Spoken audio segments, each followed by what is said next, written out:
Bien, bonsoir à toutes, bonsoir à tous. Nous voilà donc arrivés à l'étape finale de ce cycle sur le christianisme intérieur qui avait été donc élaboré il y a à peu près un an et qui s'est déroulé en 6 étapes.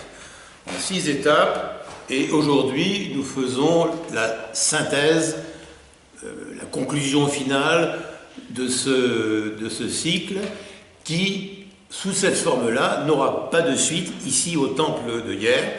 Nous avons fait un bilan avec Christian Badet, l'équipe du temple.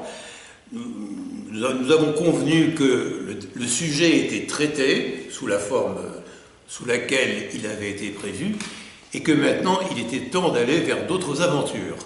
C'est ce que nous allons faire, et pour information, mais je ne sais pas si vous serez disponible, le 19 novembre à Bordeaux, il y aura ce qui sera certainement un événement relativement considérable, une rencontre œcuménique sur le christianisme intérieur à la maison diocésaine, élaborée conjointement par les catholiques, les protestants et les orthodoxes sur le thème de « C'est quoi le christianisme intérieur ?»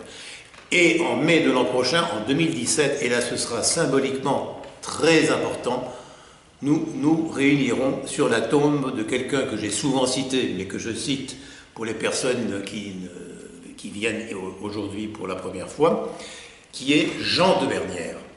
Jean de Bernières, je l'ai souvent cité, est le personnage, l'homme qui, bien que mort depuis 3 siècles, mort et complètement oublié, pour être clair, ressurgit comme beaucoup maintenant je dirais, de cet espace-temps des spirituels chrétiens que l'on a un peu éradiqué de nos mémoires.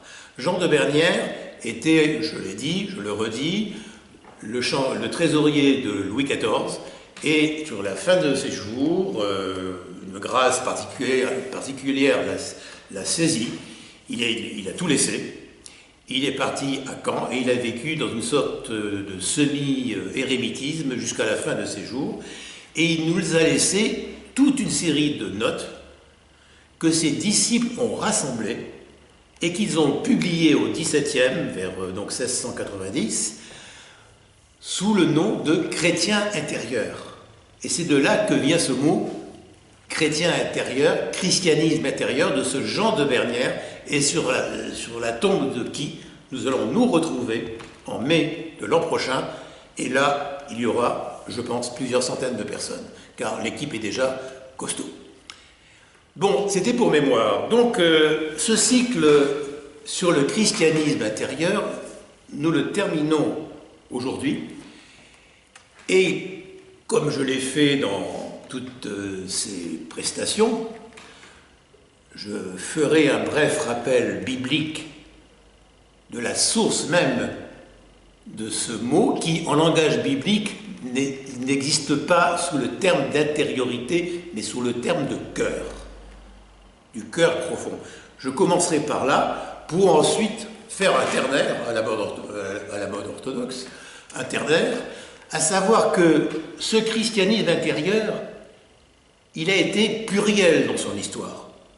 Car nous héritons tous d'une histoire. Nous sommes catholiques, nous sommes protestants, nous sommes orthodoxes, et dans ces mots, dans ce ternaire de mots, il y a des sous-catégories plurielles qui sont en fait quasiment infinies.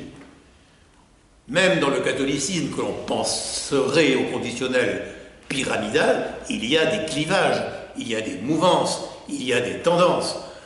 Quant à l'orthodoxie, même si elle est une au plan dogmatique, elle est plurielle au plan ecclésial. Quant au protestantisme, il est extrêmement diversifié. Mais nous héritons donc de cette histoire. Premier point de mon exposé, l'homme intérieur dans ses histoires. Et aujourd'hui, comme j'ai beaucoup parlé des catholiques et des orthodoxes, j'insisterai plutôt sur les protestants.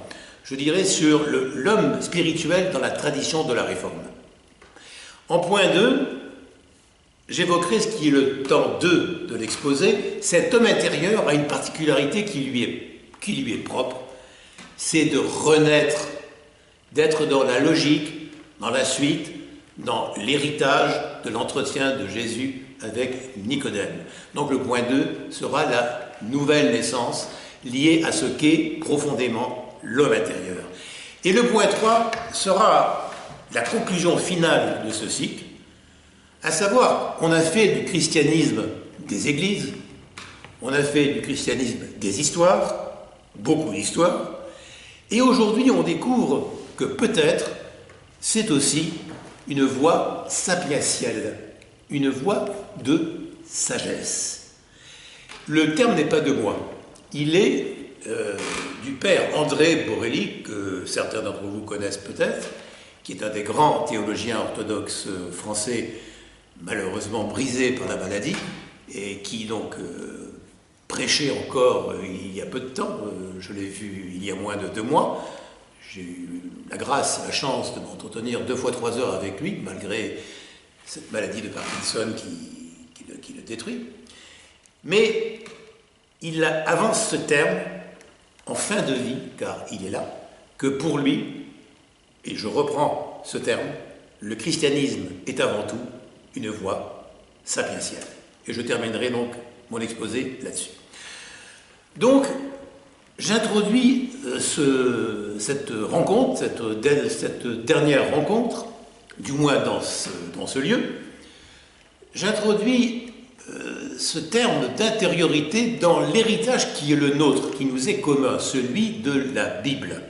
Car s'il y a bien, je dirais, quelque chose que nous partageons, même si nous le lisons chacun de notre fenêtre, c'est notre bien commun, la Bible, dans ses lectures diverses, dans ses interprétations diverses, mais elle nous est commune. Le mot cœur revient sans cesse dans la Bible. On l'a compté pour moi, Internet l'a fait, et je vous livre le résultat. C'est quand même assez effarant. Quand on parle de cœur dans la Bible, on en parle 876 fois. Plus de 800 fois, le terme est avancé. Mais le mot cœur, dans la tradition hébraïque, n'est pas que le cœur physique, bien sûr. C'est avant tout un cœur symbolique. C'est un espace de rencontre du dedans. Du dedans. Dans d'autres passages de l'Écriture, on parle, vous l'avez peut-être en mémoire, de la tente de l'Alliance. La tente de l'Alliance. Eh bien, le cœur hébraïque, c'est ce qui en nous est au cœur de notre cœur, ce qui en nous est au plus profond et où se produit, ou peut se produire, la rencontre. Et je vais évoquer divers versets de l'Écriture, de la Bible. Il y en a donc 876, ce n'est pas rien, à la fois dans la Bible hébraïque, mais également dans sa continuation chrétienne. Je prends tout d'abord la parole bien connue du Deutéronome. Écoute Israël, le shalom, écoute, écoute, écoute, que ces paroles que je te dicte aujourd'hui restent écrites dans ton cœur. Première façon de présenter le cœur, à savoir une parole divine, la parole de l'Éternel, va s'écrire de façon symbolique dans le cœur de l'homme. Les psaumes y font de nombreuses références. Le psaume 17, etc. Mais le plus touchant et qui me touche vraiment beaucoup, ensuite chacun a sa sensibilité, et la lecture de la Bible, je dirais, c'est quelque chose qui est fondateur, qui est fondamental dans la vie d'un chrétien, quel qu'il soit. Et malheureusement, je constate à l'usage que ce n'est pas forcément le cas. Même c'est plutôt rarement le cas. Mais je renvoie à un texte d'Osée, du prophète Osée. Je ne sais pas si vous l'avez en mémoire, c'est sans doute un des plus touchants, un des plus forts, un des plus chargés de l'Écriture, quand le prophète Osée dit à la femme infidèle « Je t'amènerai au désert, et là, je parlerai à ton cœur. Pour toi, je ferai une alliance avec les bêtes des champs, avec les oiseaux, avec les reptiles. je te fiancerai à moi, je t'aimerai avec tendresse et tu connaîtras le Seigneur. Vous voyez le décliné, je dirais, de cette cascade de symboles qui renvoient tous à la source du cœur. Je parlerai à ton cœur, mais je parlerai à ton cœur quand je t'aurai amené au désert. Prenons Isaïe, dans son chapitre 8. Alors là, bien sûr, les traductions vont diverger suivant que l'on est dans Second, dans Top, dans Jérusalem. Là, je présente celle de Jérusalem, mais qui, encore une fois, n'est qu'une traduction, entre autres. Mais elle est quand même intéressante. Dans son chapitre 8, Isaïe nous dit « Je scellerai mon témoignage, je conserverai ma parole dans ton cœur. » Vous voyez, le renvoi au cœur. Bon, Second le dit, j'imagine, d'une façon différente, mais il y a toujours ce sens que le cœur est un conservatoire de la parole. C'est un conservatoire et c'est un espace de la rencontre. Donc le cœur est un élément qui, pour être répété 876 fois dans le cours de la Bible, est un élément clé de compréhension du judéo-christianisme. Il est vrai que, vu d'ailleurs, et surtout vu de la planète des sans-mémoire qui nous environne, nous sommes une société, bon, je ne vous l'apprendrai pas, qui est comme elle est, à savoir qui a beaucoup oublié. On dit la Bible, oui, c'est ceci, c'est cela. Non, la Bible, c'est le cœur. C'est l'espace du cœur, c'est l'espace de la rencontre entre l'homme et Dieu. C'est donc là, dans la compréhension biblique, que se trouve l'homme intérieur. Il est repris dans la suite évangélique d'une autre façon, notamment dans les textes pauliniens. Paul, de façon explicite, et dans plusieurs textes, et qui sont tous datés entre l'an 45 et l'an 50, nous sommes vraiment au début du christianisme, nous parle, lui, d'homme intérieur. Mais ça a le sens de cœur. L'homme qui est dans le cœur. Alors, il parle d'homme intérieur, notamment dans la deuxième épître aux Corinthiens que j'ai souvent citée. Si l'homme extérieur s'en va en ruine, l'homme intérieur se renouvelle de jour en jour. Alors, il appelle à 3 reprises, sauf erreur de ma part, cet homme intérieur. Mais il peut l'appeler aussi homme nouveau. C'est une autre façon qu'il a de parler de cet homme du cœur. En élargissant ce cœur, on arrive au langage évangélique du royaume. Le royaume qui, comme le dit l'évangéliste Luc, chapitre 17 de mémoire, ce royaume qui est au-dedans de nous. Nous avons un lignage qui se perpétue. Cette intériorité humaine, humano-divine, intime, l'espace de la rencontre, l'attente de l'alliance. Et ceci est commun à l'ensemble de l'écriture que l'on démarre à la Genèse et que l'on finisse à l'Apocalypse. La tradition du cœur. Elle est centrale.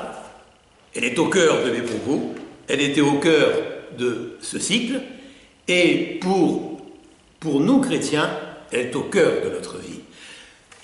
Alors collectivement, tous à nos façons différentes, protestants, catholiques, orthodoxes, nous avons souvent confondu intérieur et extérieur, à savoir que nous avons privilégié, non pas forcément l'apparence, ce n'est pas du tout mon propos, mais l'action. Une action n'est action que si elle est vivante. Et elle ne peut être vivante que si elle a un cœur.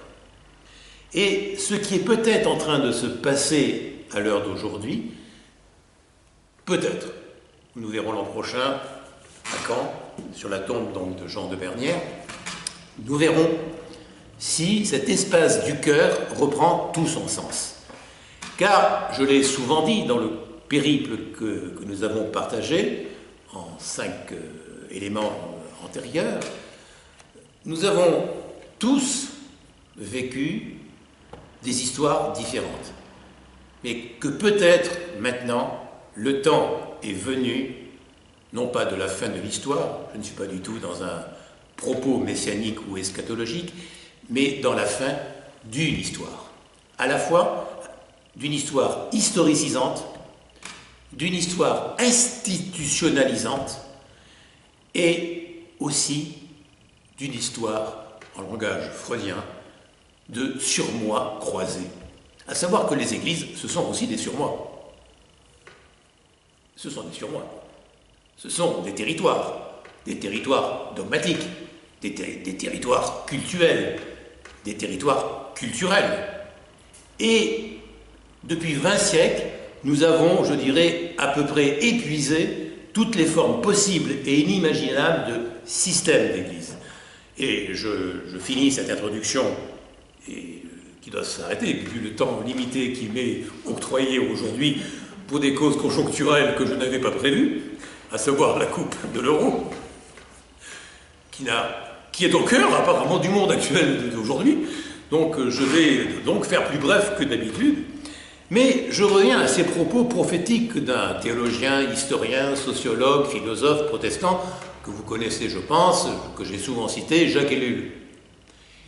Jacques Ellul, qui a écrit cet ouvrage magistral qui s'appelle « La subversion du christianisme ».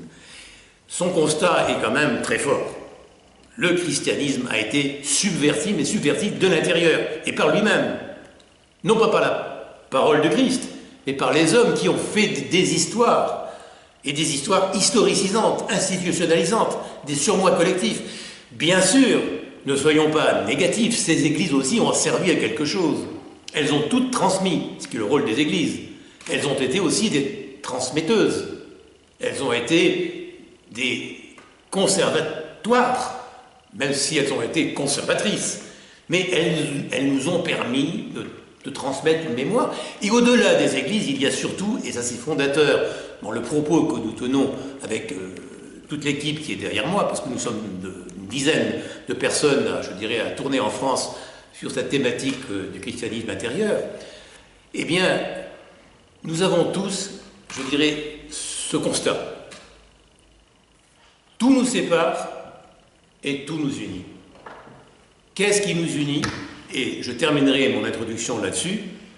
C'est ce Christ-cœur, ce Christ qui, comme le dit si bien l'apôtre Paul, ce n'est plus moi qui vis, mais le Christ qui vit en moi. Ce Christ-cœur, ce cœur Christ, nous le partageons tous, chacun dans nos histoires, nos différences, et le propos que nous avons de mettre en avant un christianisme intériorisé n'est pas du tout un propos d'exclusion des églises, quelles qu'elles soient. C'est un propos d'inclusion des églises, mais de dépassement des églises. À savoir que les églises sont des limites, sont des frontières indispensables. Ce sont des repères indispensables, quelles qu'elles soient, orthodoxes, catholiques ou protestantes. Mais en tant que limites, elles ne peuvent servir qu'à une chose, à être dépassées. Et elles sont dépassées quand, justement, nous arrivons dans le domaine de l'expérience, de l'expérientiel. Et là, nous avons aussi 20 siècles d'histoire, voire même 30 ou 40 siècles d'histoire, si on inclut, je dirais, tous les visionnaires de la Bible. Nous sommes les héritiers des Hébreux. Donc, et cette histoire-là, elle est immémoriale, elle est archétypale, elle remonte à l'origine des temps. Si nous incluons, je dirais, tous ces paramètres du non-temps, nous arrivons à une sorte d'éternité de l'intériorité dans le corps du Christ, dans le cœur du Christ. C'est là-dessus que je voulais donc achever cette introduction pour ensuite arriver à ce ternaire que j'évoquais, car on me l'a souvent, pas reproché, mais fait remarquer, car j'appartiens à la communion orthodoxe, que les orthodoxes sont un tic, voire un toc. Ils font tout en trois. Tout en trois. Tout en ternaire. Et effectivement, en blanc et ternaire. Donc désolé, c'est un tic, c'est un toc, mais je dirais, c'est une logique, en fait, de l'anthropomorphisme du ternaire. Nous sommes une spiritualité de la Trinité, de l'unitrinité. Et pendant longtemps, on a vécu, je dirais, dans l'histoire chrétienne, sur le registre du deux, bien, mal, blanc, noir, hérétique, fidèle. Mais je dirais, quelque part, c'est un renversement de perspective, alors que nous sommes fondamentalement unis, trinitaires. Nous sommes ternaires, et c'est pas pour rien qu'il y a des catholiques, des protestants, des orthodoxes. C'est pas pour rien. C'est que ce sont trois sensibilités, trois visions, trois marqueurs qui, inconsciemment, sont les nôtres. Donc, je commence ce fameux ternaire en rappelant quand même ce qu'était la tradition indivise du cœur. Et je renvoie à des citations des pères du désert, qui nous sont communs, quelles que soient nos histoires ecclésiales. Les pères du désert appartiennent autant aux protestants qu'aux catholiques, qu'aux orthodoxes. Et j'évoquais son rôle, Macaire, le premier Macaire. On est au début, disons, de la dérive institutionnalisante du christianisme d'église. On est autour des années 360, environ. Donc, Macaire a cette parole qui est assez forte sur le cœur, toujours le cœur. Le cœur est ensemencé par Dieu. Dans ce cœur se trouve tout l'univers, le soleil, la lune, les étoiles. Le cœur dépasse l'univers. Propos de Macaire. J'en viens également toujours dans cette époque de l'indivision du christianisme, à l'ami Augustin d'Hippone, qu'on a souvent vu un peu de travers, et en Orient et en Occident. D'ailleurs, les orientaux ne reconnaissent pas la sainteté d'Augustin, ils l'appellent le bienheureux Augustin, et pas Saint Augustin comme le font les occidentaux, car ils véhiculent, vu de leurs fenêtres, toute la doctrine de la prédestination, ce genre de choses. Mais quand on voit l'œuvre immense d'Augustin, de Saint Augustin, eh bien, Saint Augustin, et je renvoie à son homélie sur la première épître de Saint Jean, que vous trouverez sans problème dans vos recherches assidues sur Internet, je n'en doute pas un instant, il nous dit, Augustin, que en lisant Matthieu 23, je suis parfaitement clair, j'imagine, à savoir n'appelez personne Dieu, n'appelez personne maître, vous n'avez qu'un seul directeur, le Christ. Mais, notre ami Augustin dit deux choses, ou enfin dit une chose. Il le dit en plus à son fils, c'était l'intention de son fils Adéodat. Je suis ton père biologique, mais je ne suis pas ton père spirituel. Car, et il reprend Matthieu 23, il n'y a qu'un seul Dieu, qu'un seul directeur, qu'un seul Père, le Christ. Et le seul qui connaisse le Père, c'est le Christ. Augustin d'Hippone, Saint Augustin, donc, je reprends l'appellation des Occidentaux, des Latins, donc des protestants et des catholiques, car les protestants sont aussi des Latins, vu d'Orient. Donc, Saint Augustin est l'une des sources de l'intériorité chrétienne. Alors, quand on dit que l'intériorité, ça commence un peu à nous fatiguer, parce que quand même, il faut aller dans l'action, il faut agir. Personne ne dit le contraire, bien sûr. Il faut des mères Teresa, bien sûr, il faut des entraides. Ceci n'a de sens que si ça a un sens, que si ça a un cœur. Ne faisons pas du christianisme ce qu'il n'est pas, une ONG. C'est ce qu'a dit, et je reprends les termes du pape François. Je suis un pilleur, un photocopieur de citations. Et j'adore citer le pape François, bien que n'étant pas catholique, car il est plein de sagesse. Et c'est lui qui a utilisé cette expression de christianisme sans cœur, sans spiritualité, sans vie intérieure. Bien, le christianisme, au mieux, c'est une idéologie, au mieux, c'est une ONG, et au pire, c'est une acquisition. Vous voyez que nous sommes au début de l'histoire du christianisme, dès le départ, dans cette logique du cœur. Et je remonte même un peu avant, je vais prendre des propos qui nous viennent d'Ignace d'Antioche. Je suis clair, là, Ignace d'Antioche. Quel est ce brave homme qui s'appelait Ignace d'Antioche? Alors, c'est intéressant, Ignace d'Antioche, parce que là, nous sommes vraiment au tout début du tout début. Nous sommes autour de l'an 90-95. Car, ça, nous avons, comme on dit maintenant, la traçabilité historique. Ignace d'Antioche a connu personnellement, physiquement, l'apôtre Pierre, à Rome. Et ce qui est tout à fait intéressant dans le périple de cette chaîne d'or que j'évoquais dans mes propos, qui nous relie à l'origine du christianisme, la chaîne d'or des grands spirituels chrétiens, c'est que Ignace d'Antioche a connu, en tant qu'homme, l'apôtre Pierre. Donc il ne s'est pas fondé sur des visions comme l'apôtre Paul, parce que Paul est devenu chrétien suite à un retournement visionnaire. Ignace d'Antioche, lui, est un homme qui a rencontré le Christ à travers l'apôtre Pierre. Mais il a tellement rencontré qu'il est devenu chrétien, qu'il est devenu donc aussi un des évêques de la première église, et qu'il a été donc dévoré par les bêtes, par les lions, sur ordre de Trajan. Nous sommes autour de l'an 110, donc, et nous avons des traces écrites d'Ignace d'Antioche, qui donc datent de l'an 95, l'an 110, maximum 95-110. Nous sommes dans la toute première église. Et que nous dit-il? Il nous reparle aussi du cœur intérieur. Et lui aussi, et là c'est intéressant, et c'est là que je vais faire le lien avec ce qui sera la deuxième partie de mon propos, la nouvelle naissance. Parce que Ignace d'Antioche aurait pu ne pas être jeté aux bêtes. Il aurait pu. Il aurait pu, s'il l'avait voulu. Il avait de nombreux amis qui étaient proches de Trajan, enfin de l'empereur romain de l'époque. Il aurait pu, comme on dirait maintenant en faisant jouer ses relations, ne pas être condamné à cette mort abominable. Il l'a refusé. Et il a écrit, et nous avons les textes, « J'attends mon nouvel enfantement. Ne faites rien pour moi. J'ai hâte d'être enfanté à nouveau. » Nous sommes là autour de l'an 110, dans le premier christianisme. Alors, ensuite, bien sûr, point 2 de ce point 1, les églises ont hérité de tout cela.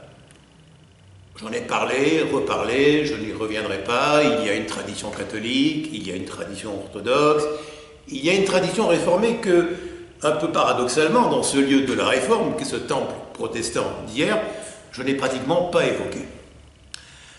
À savoir que l'homme intérieur est au centre, en fait, des débats du début de la Réforme. Et ça, on l'a oublié, et notamment les chrétiens en général, et les protestants en particulier. Je dirais que c'est une sorte d'amnésie collective. Parce que quand Martin Luther, en 1517, proclame une ère de liberté, en affichant à Wittenberg ses fameuses thèses sur ce que vous savez, les indulgences, le peuple, etc. Enfin bon. Il va y avoir une sorte de tsunami en Europe, un vent de liberté phénoménale qui va régner, qui va souffler l'espace d'une quinzaine d'années. Et Luther, le premier Luther, va être dans cette logique de liberté, qui va d'ailleurs demeurer un des marqueurs de la Réforme, malgré ses propres contradictions internes. Parce qu'en même temps que Luther apparaît, apparaissent les contre-Luther dans le monde même de la Réforme. Je pense à Sébastien Franck, je pense à Sébastien Weigel. Et tous ces hommes-là, en même temps que Luther proclame la nouvelle Réforme, la nouvelle liberté, il va pratiquement de façon concomitante à 10 ans près, recréer des églises qui vont s'appuyer sur des systèmes d'État, notamment les princes de l'Empire romain germanique. Et Luther va être piégé par son propre discours, à savoir que ses propres disciples vont croire que l'ère d'une liberté totale était apparue et vont apparaître les révoltes paysannes qui, là, vont faire reculer Luther. Mais il y a des théologiens protestants de la même époque, donc des années 1520, 1530, 1540, et je vais citer donc un de ceux-là, Valentin Weigel, que je cite dans mon livre sur les mystiques chrétiens, Car il y a eu un vrai débat dans le monde de la Réforme. Est-ce qu'en premier, il y a l'Église, ou est-ce qu'en premier, il y a l'homme intérieur? Et le débat va être un débat sur l'homme intérieur, dans le monde de la Réforme. Donc le débat sur l'homme intérieur, il n'est pas nouveau. Il est, je dirais, il est archétypal. Et dans le temps de la Réforme, donc dans les années 1520-1530, Valentin Weigel, qui était un pasteur luthérien, mais qui a quitté l'Église luthérienne, nous dit ces propos un peu renversants, même prononcés maintenant, dans toutes les églises, dans toutes les croyances, dans tous les peuples du monde, parmi les luthériens, comme chez les papistes, chez les calvinistes, les juifs, les turcs, les païens, partout il y a de vrais chrétiens. Peu importe qu'ils aient entendu ou pas entendu parler du Christ, seul compte l'homme intérieur. Nous sommes, je dirais, à l'époque de Luther, enfin post-Luther.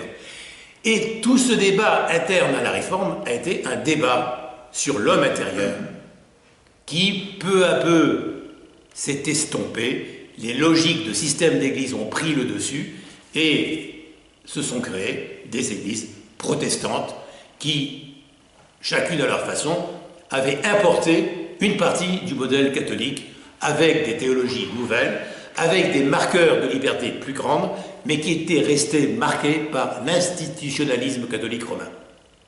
Mais vous voyez qu'au départ de la Réforme, il y a un vrai débat. Et ce débat n'a jamais été tranché. Quand Jacques Ellul nous parle de subversion du christianisme, il nous en parle dans les années 1980-90, l'analyse est toujours actuelle et n'a jamais été résolue. Donc, sur ce point de l'homme intérieur, il parcourt toute l'histoire du judéo-christianisme, l'ensemble de son histoire, du début à la fin. Et au moment, je dirais, des fractures historiques, ça a toujours été un élément du débat. Et si maintenant il revient, pour l'instant, il est vrai, sur le mode confidentiel, nous ne sommes pas 3 millions, sauf erreur de ma part dans cette salle. Combien serons-nous à Caen? Je vous le dirai quand je le saurai. Le 19 novembre, on verra à Bordeaux combien nous serons. Mais il semblerait que ce propos, je dirais, du retour à l'intériorité, qui encore une fois n'est pas un propos d'exclusion, mais d'inclusion des églises dans leur propre dépassement, ce propos refait surface. Nous verrons bien.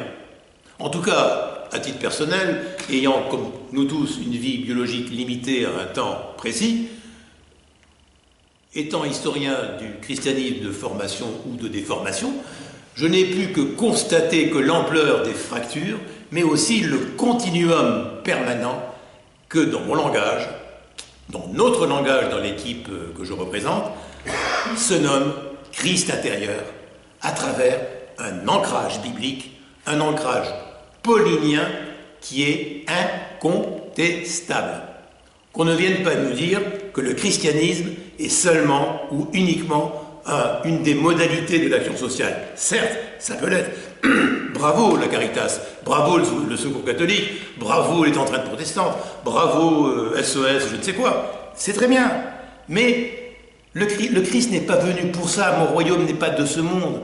Il est venu avant tout pour renverser. En fait, il y a une grande force subversive dans le propos chrétien.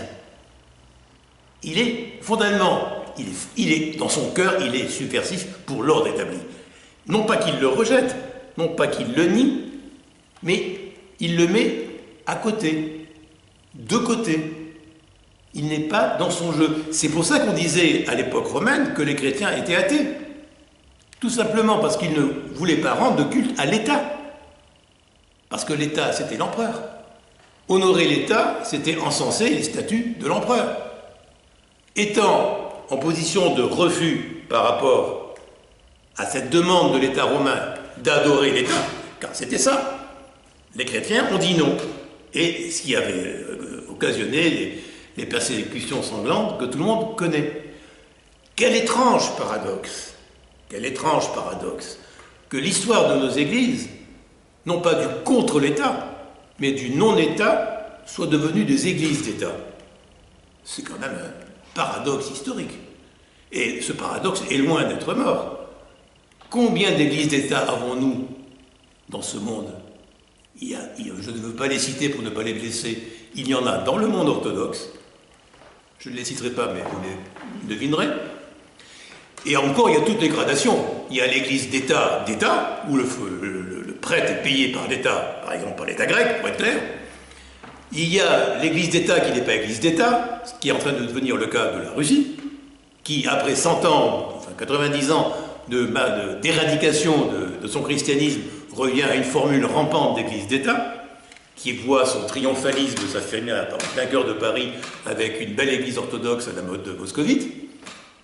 Donc nous avons là une sorte toujours de ce rapport à l'État qui revient en permanence, alors que pour nous, chrétiens, historiquement, l'État n'est pas un problème. C'est un non-problème. On n'est pas contre, on n'est pas pour, on fait avec. Et paradoxalement, on s'est adossé à l'État. Et de là aussi, nous sommes en train, peu à peu, de nous en sortir. Donc, point 2 du ternaire, la nouvelle naissance. Cet homme intérieur qui traverse toute l'Écriture, qui traverse toute l'histoire du christianisme, il est encore là aujourd'hui, et sans doute peut-être qu'il revit à sa façon.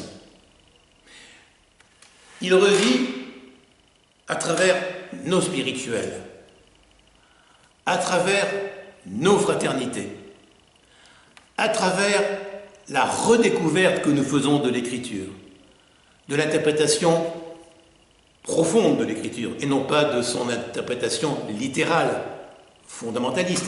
Nous sommes à une époque carrefour, ça c'est évident, car nous sommes en proie, nous, chrétiens, à, je dirais, à une sorte de grand écart entre notre histoire qui nous pousse vers l'institutionnalisation, sans oublier les grands saints qui ont été les nôtres, et une sorte d'appel d'air qui nous pousse dans un grand ailleurs dont nous ne connaissons pas les formes, dans une sorte d'océan de foi, dont je viens d'apprendre l'existence. Mon information est toute récente, elle a 1 heure. Christian Badet me disait qu'il y avait un mouvement d'origine anglaise, si j'ai bien compris, qui s'appelait, donc, je préfère le dire en français parce que mon accent est tellement épouvantable, Océan de foi, qui est un des courants de la théologie libérale protestante, mais le terme même est intéressant, car le terme d'océan de foi renvoie, je dirais, au mot clé de l'expérience spirituelle de tous les mystiques chrétiens, à savoir l'état océanique que connaissent ces personnes qui sont entrées dans le cœur de leur cœur. Et, puisque je suis pressé par l'événementiel des fondamentaux de notre époque, à savoir la coupe de l'euro, je vais en arriver donc à ma conclusion, qui est cette 3e dimension de ce ternaire que j'ai déroulé et que je reprends donc du père André Borelli. Le christianisme est une sagesse, c'est une voie sapientielle. En langage oriental, c'est une voie de la transformation intérieure. C'est une voie, entre guillemets, de la théosis, de la divinisation. Je l'ai souvent dit dans mes propos. Mais quand j'ai eu ce privilège, il y a 2 mois, de m'entretenir 2 fois 3 heures avec le père André Borelli, et que nous avons constaté ensemble, lui, de là où il est, donc, avec tout son âge, son expérience, c'est un Français, c'est important, car c'est un Français dans le monde orthodoxe. C'est quand même intéressant. C'est pas forcément évident d'être français dans le monde orthodoxe, tout simplement parce que le monde orthodoxe a ses propres marqueurs, qui sont des marqueurs historicisants, voire même ethnicisants. Et ça s'explique par l'histoire.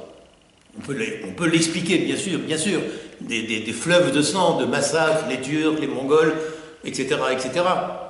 La persécution est concomitante, je dirais, à l'Église d'Orient. Ce qui fait qu'elle a, je dirais, naturellement et instinctivement des réflexes, je dirais, communautaires, identitaires, nationaux. Donc, ce qui est intéressant dans les propos du père André Borelli, qui est un pur français de France, donc voilà, un pur français de France, mon bon monsieur, c'est bien, c'est bien. Donc, il nous dit, là où il est aujourd'hui, de ma vie, je retiens ceci: le christianisme est une voie sapientielle. Et je le dirai d'une triple façon, à travers trois citations que je vais faire de trois grands spirituels chrétiens, un protestant, un catholique, un orthodoxe. Connaissez-vous Maurice Zundel? Tout le monde connaît Maurice Zundel? Bon, j'en ai souvent parlé. Peut-être il serait intéressant dans un autre lieu, un autre espace-temps, de faire... Michel Fromager, qui est un de mes grands amis et spécialiste Maurice Zundel, en fait des sessions de 5 jours, ou 3 jours. Donc vous voyez, on peut vraiment plancher, réfléchir sur Maurice Zundel. Maurice Zundel nous dit cette parole: il n'y a pas d'autre Dieu que ce Dieu intérieur à nous-mêmes. Il est un pur dedans, qui n'a pas de dehors, qui ne peut être saisi que du dedans, c'est-à-dire par l'esprit. Et à travers sa nouvelle naissance, où l'homme atteint à soi-même, et là c'est très fort, quand je deviens un autre. Maurice Zundel, donc, qui est un contemporain, il est mort pas si longtemps que ça, dans les années 73. Voilà, je dirais, un mot, une parole qui traverse le temps. Maurice Zundel dit ça, mais Macaire aurait pu le dire, Antoine aurait pu le dire, Ignace d'Antioche aurait pu le dire. Vous voyez, Ignace d'Antioche qui dit, surtout, faites que Trajan n'annule pas la condamnation. Je veux renaître, je veux naître à nouveau, je veux m'enfanter. Nous sommes autour de l'encens. Que nous dit Zundel, presque 2000 ans après? Il nous parle lui aussi de nouvelle naissance. Maurice Zundel. Un propos venant du monde orthodoxe maintenant, qui sera le deuxième élément de cette conclusion, quelqu'un que j'aime beaucoup. Enfin, il y a tout un débat dans le monde orthodoxe sur la personne, parce que c'est, comme tous les mystiques, c'est quelqu'un qui dérange, qui déstabilise, qui inquiète les habitudes et les christianismes sociologiques. Je parle d'Alexandre Mène. Alexandre Mène, M-E-N, vous le connaissez, vous ne le connaissez pas? Bon. Alors, très rapidement, je dois présenter la personne avant de dire cette parole, qui est au sens propre sa dernière parole. Alexandre Mène, en fait, n'est pas chrétien. D'origine, c'est un juif, un peu comme Simone Veil, comme Étienne Soum, mais lui a vécu dans l'univers soviétique. Il est né dans les années de mémoire 20-25, par là. Et il a connu la pire des époques, l'époque stalinienne, où être chrétien était quasiment, non pas une condamnation, oui, ça a été une condamnation à mort, parce que les 10 premières années, on a tué du chrétien de façon massive en Union soviétique. Mais donc Alexandre Mène, lui, par une grâce qui lui est propre, a rencontré le Christ dans une forêt. C'était un artiste, quelqu'un qui était très sensible à la dimension esthétique, il peignait d'ailleurs. Et un jour, par ces mystères dont seul le Christ a le secret, donc il a été retourné, il s'est senti appelé par le Christ, et dans les années 50, il fallait le faire, il a demandé à devenir prêtre orthodoxe. Lui qui était juif en plus. Alors quand on sait que la Russie a quand même un passé antisémite qui est incontestable, il n'est pas contestable, il est attesté, il est documenté. Le pogrom, le dernier grand pogrom connu à Odessa, qui à l'époque était dans la Russie, est de 1905. C'était il y a une centaine d'années, hein, un pogrom avec des milliers de victimes. Donc lui qui était juif, donc doublement étranger par le fait de sa judaïté à la tradition russe, et en plus il veut devenir prêtre. Lui juif, il est devenu prêtre. Et en fait, il ne s'est exprimé que pendant 3 ans. 3 ans. Parce que, en fait, le goulag, enfin, les goulags, les interdits, les persécutions ont commencé à se calmer autour des années 80 et ont réellement cessé en 88. Et il n'a pu s'exprimer en tant que prêtre orthodoxe qu'à partir de 88. Et entre 88 et 90, 88, 89, 90, il s'est exprimé. Et il s'est énormément exprimé. Et en plus, ça fait vraiment désordre dans le monde orthodoxe, il a été le premier prêtre orthodoxe à faire un lien direct, personnel, avec les évangéliques américains. Il a eu des entretiens qui ont été télévisés, radiodiffusés, avec des évangéliques américains. Autant vous dire que ça n'a pas vraiment plu à la hiérarchie orthodoxe russe. Voilà donc, j'en viens donc maintenant à cette parole prophétique, car c'est une parole prophétique qu'il a prononcée Alexandre Mène. Le 10 ou le 11, je ne sais plus, septembre 1990, en allant célébrer au petit matin la divine liturgie, à 6 heures du matin, un homme l'attendait et l'a tué à coups de hache. Et la veille de cet assassinat, qui évidemment, conformément à l'histoire russe, n'a jamais été élucidé, on ne sait toujours pas qui a tué Alexandre Mène, et c'est quand même prophétique, il a fait une dernière conférence à Moscou. La dernière. La toute dernière. Sa dernière parole publique. Je crois à l'Institut Polytechnique de Moscou. Cette conférence s'appelait « Le christianisme ne fait que commencer ». Le christianisme ne fait que commencer. Une douzaine d'heures après, il était assassiné à coups de hache. J'ai lu ce texte, qui est assez court, on le trouve dans les conférences d'Alexandre Mène, c'est un texte qui doit faire une petite dizaine de pages. Et il est tout à fait intéressant, parce qu'il correspond un peu, je dirais, à ce que j'ai dit tout au long de ces 6 propos, de ces 6 séquences, à savoir, et ça ce sont les mots d'Alexandre Mène, enfin du père Alexandre Mène, que nous sommes, nous chrétiens, encore des hommes de Néandertal, par rapport à l'Évangile. Nous sommes des néandertaliens de l'Écriture. C'est ce que dit Alexandre Mène. Car il nous reste à découvrir l'intériorité de l'Évangile, et donc le christianisme ne fait que commencer. 12 heures après, on l'assassinait. N'est-ce pas une parole prophétique? N'est-ce pas une parole qui exprime, je dirais, toute l'ampleur de la parole de retournement qui nous vient de l'origine hébraïque et de la parole du Christ? Et je finirai, je suis dans un lieu de la Réforme, donc je finirai par une parole protestante d'un homme tout à fait attachant que vous connaissez peut-être, Dietrich Bonhoeffer. Connu, non pas connu, pas connu. Bon, alors, je donc dois présenter Dietrich Bonhoeffer. Alors, Dietrich Bonhoeffer est un chrétien luthérien. Donc, il appartient à l'histoire luthérienne. Au protestantisme luthérien, il était d'ailleurs, je crois, pasteur de l'église, il était pasteur de l'église luthérienne. Mais, comme vous le savez tous, il s'est produit l'invraisemblable en Allemagne, cette Allemagne de Goethe, cette Allemagne, je dirais, des grands philosophes, etc., est devenue nazie dans les années 1933. Et Dietrich Bonhoeffer a été, sinon le premier, mais parmi les premiers, non pas à s'insurger contre l'État, ce qu'il n'avait pas à faire. Ça n'a jamais été un insurgé. Il n'a pas du tout collaboré aux attentats contre Hitler, ce genre de choses. Ce n'était pas son choix. En tant que chrétien, il était dans la même logique que les premiers chrétiens. Le problème de l'État n'est pas mon problème, c'est l'État. Mais cet État-là, cet État nazi, a un problème. Je ne lui rends pas hommage. Il faisait exactement ce que faisaient les premiers chrétiens.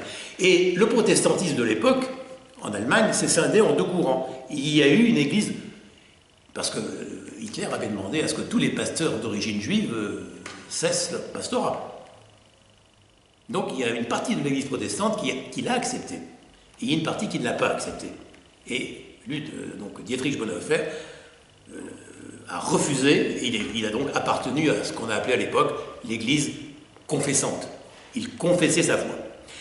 Ce qui fait qu'il a été rapidement emprisonné sur ordre d'Hitler. Il a vécu près d'une dizaine d'années en prison. Et ce qui est quand même, je dirais, intéressant sur la folie meurtrière d'Hitler, c'est que c'était l'un des derniers ordres formels d'Hitler, le 10 avril 1945. Le 10 avril 1945. Hein. Donc, défaite, c'est 15 jours après, ou fin avril, Hitler se tire une balle dans la bouche. Donc c'était un des derniers ordres d'Hitler. Pendez Dietrich Bonhoeffer. Pendez-le, et surtout, humiliez-le. Parce qu'on l'a pendu nu, sans vêtements. Donc, Dietrich Bonhoeffer nous a laissé énormément d'écrits. Il est mort très jeune, hein, parce que je crois qu'il était né en 1900, un peu comme Alexandre Mène dans les années 15 peut-être, donc il a été pendu le 10 avril 1945.